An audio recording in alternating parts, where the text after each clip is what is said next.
Холла, и здесь перед нами приветственная часть квартиры, да, такая визитная карточка.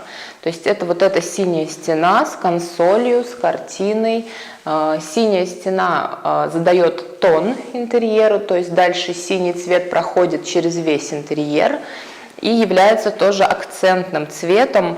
Я специально задумала здесь симметрию, которая также подчеркнута на полу вот этой вот вставкой из черного керамогранита.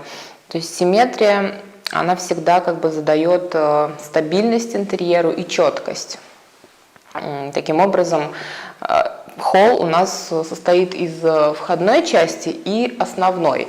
Основная часть разводит квартиру на две стороны. То есть если мы с вами будем продвигаться в ту сторону, то попадем в основную